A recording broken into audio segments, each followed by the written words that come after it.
নবম পর্ব। কতদিন হইতে যে বিন্দু অনাহারে নিজেকে ক্ষয় করিয়া আনিতেছিল তাহা কেহই জানিতে পারে নাই।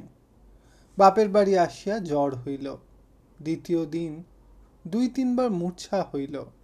তাহার শেষ মূর্ছা আর ভাঙিতে চাহিল না। অনেক চেষ্টায় অনেক পরে যখন তাহার চৈতন্য ফিরিয়া আসিল, তখন দুর্বল নারী একেবারে বসিয়া গিয়াছে। সংবাদ পাইয়া মাধব আসিলেন। সে স্বামীর পায়ের ধুলা মাথায় লইল, কিন্তু দাঁতে দাঁত চাপিয়া রহিল। শত অনুনয়েও এক ফোঁটা দুধ পর্যন্ত গিলিল না।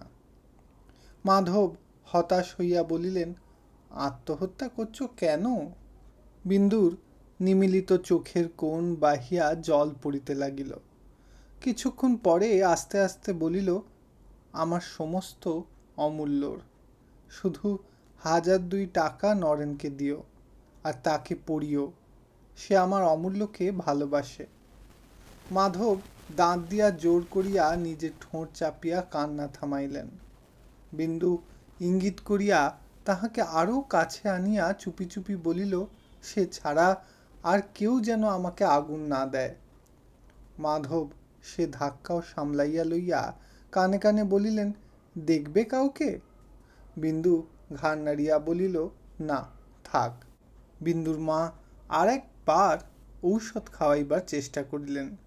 বিন্দু তেমনি দৃঢ়ভাবে দাঁত চাপিয়া রহিল। মাধব উঠিয়া দাঁড়াইয়া বলিলেন, সে হবে না বিন্দু, আমাদের কথা শুনলে না, কিন্তু যার কথা ঠেলতে পারবে না আমি তাকে আনতে চললুম। শুধু এই কথাটি আমার রেখো, যেন ফিরে এসে দেখতে পাই। বলিয়া মাধব বাহিরে আসিয়া চোখ মুছিলেন। সে রাত্রে বিন্দু শান্ত হইয়া ঘুমাইল। তখন সবেমাত্র সূর্যোদয় হইতেছিল। মাধব ঘরে ঢুকিয়া দীপ নিবাইয়া জানালা খুলিয়া দিতেই বিন্দু চোখ চাহিয়া সম্মুখেই প্রভাতের স্নিগ্ধ আলোকে স্বামীর মুখ দেখিয়া মৃদু হাসিয়া বলিল, কখন এলে? মাধব কহিল, এই আসছি। দাদা পাগলের মতো ভয়ানক কান্নাকাটি করছেন। বিন্দু আসতে বলিল, তা জানি, তার একটু পায়ের ধুলো এনেছ? মাধব বলিলেন, তিনি বাইরে বসে তামাক খাচ্ছেন, বৌঠান হাত পা ধুচ্ছেন। অমূল্য গাড়িতেই ঘুমিয়ে পড়েছিল, ওপরে শুইয়ে দিয়েছি, তুলে আনবো? বিন্দু কিছুক্ষণ স্থির হইয়া থাকিয়া, না, ঘুমোক বলিয়া ধীরে ধীরে পাশ ফিরিয়া অন্যদিকে মুখ করিয়া শুইল। অন্নপূর্ণা ঘরে ঢুকিয়া তাহার শিয়রের কাছে বসিয়া মাথায় হাত দিতেই সে চমকিয়া উঠিল।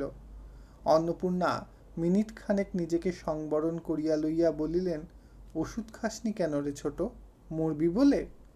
বিন্দু জবাব দিল না। অন্নপূর্ণা তাহার কানের উপর মুখ রাখিয়া চুপি চুপি বলিলেন, আমার বুক ফেটে যাচ্ছে, তা বুঝতে পারছিস? বিন্দু তেমনই চুপি চুপি উত্তর দিল, পাচ্ছি দিদি। তবে মুখ ফেরা? তোর বর ঠাকুর বাড়ি নিয়ে যাবার জন্য নিজে এসেছেন। তোর ছেলে কেঁদে কেঁদে ঘুমিয়ে পড়েছে, কথা শোন, মুখ ফেরা। বিন্দু তথাপি মুখ ফিরাইল না। মাথা নাড়িয়া বলিল, না দিদি, আগে বলো। অন্নপূর্ণা বলিলেন, বলছি রে ছোট, বলছি, শুধু তুই একবার বাড়ি ফিরে আয়। এই সময় যাদব দ্বারের কাছে আসিয়া দাঁড়াইতেই অন্নপূর্ণা বিন্দুর মাথার উপর চাদর টানিয়া দিলেন। যাদব এক মুহূর্ত আপাদমস্তক বস্ত্রাবৃতা তাহার অশেষ স্নেহের পাত্রী ছোট বধূর পানে চাহিয়া থাকিয়া অশ্রু নিরোধ করিয়া বলিলেন, বাড়ি চলো মা, আমি নিতে এসেছি। তাহার শুষ্ক শীর্ণ মুখের দিকে চাহিয়া উপস্থিত সকলের চক্ষুই সজল হইয়া উঠিল।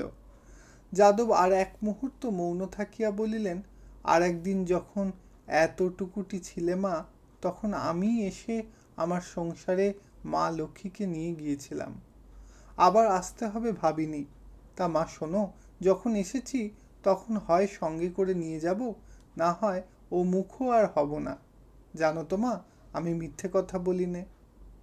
যাদব বাহিরে চলিয়া গেলেন।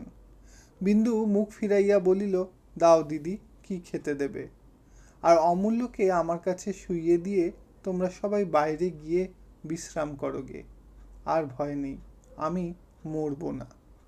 ইতি বিন্দুর ছেলে উপন্যাসের নবম পর্ব তথা গোটা উপন্যাসটি সমাপ্ত হলো। ধন্যবাদ।